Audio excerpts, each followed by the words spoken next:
எந்த ஒரு வாகனமாக இருந்தாலும் சரி, இந்த ஒரு சின்ன பிளாஸ்டிக் மூடி இல்லை அப்படின்னா அந்த வாகனத்துடைய பயணமே தடைபட்டு விடும் அப்படிங்கிறது எத்தனை பேருக்கு தெரியும்? இது ஒரு சின்ன பிளாஸ்டிக் மூடி தானே, இது இல்லைன்னா என்ன அப்படின்னு சொல்லி ரொம்ப பேர் கேர்லெஸ்ஸாக இருக்கிறதுனால தான் பல இடங்களில் பயணங்கள் தடைபடுது. அது எப்படின்னு பார்க்கலாம். உதாரணமாக பார்த்தீங்கன்னா, நம்மகிட்ட ஒரு ஸ்கூட்டர் இருக்குது. இந்த ஸ்கூட்டரில் பார்த்தீங்கன்னா இதை வந்து பொதுவாக மவுத் அப்படின்னு சொல்லி வட்டார வழக்க மொழியில் சொல்லுவாங்க. மவுத் கேப் அப்படின்னு சொல்லுவாங்க இதை. ஆனால் உண்மையான பேர் என்ன அப்படின்னா, இதுக்கு பேர் வந்து வால்வ் ஸ்டெம். இதுக்கு உள்ளே பார்த்தீங்கன்னா ஒரு சின்ன நீடில் மாதிரி இருக்கா, அதோடைய பேர் வந்து வால்வ் கோர் அப்படின்னு சொல்கிறோம்.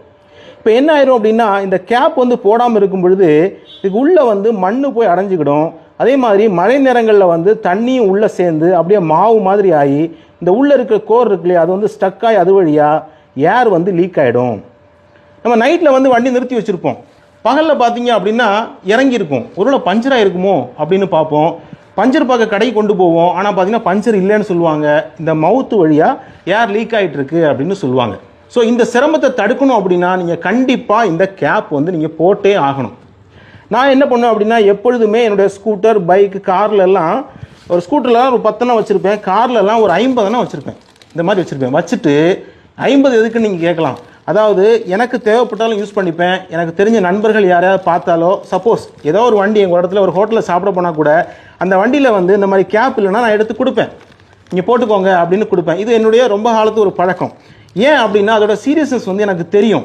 ஒரு சின்ன தவறு வந்து ஒரு பெரிய பாதிப்பை ஏற்படுத்தி விடும், அந்த பயணத்தையே தடைப்பட்டு விடும். இந்த இடத்துல உள்ளே வந்து நம்ம மண் போடுறோன்னு வைங்களேன். இப்போ பாருங்கள், இந்த இடத்துல வந்து நான் மண் போட்டு விட்டுட்டேன். மண் போட்ட பிறகு என்னென்னா உள்ளே போய் இப்படி நிற்கும். இந்த இடத்துல வந்து ஒரு தண்ணியும் பட்டுருச்சு அப்படின்னா அந்த மாய்ச்சர் வந்து அப்படியே சேர்ந்துக்கிடும்.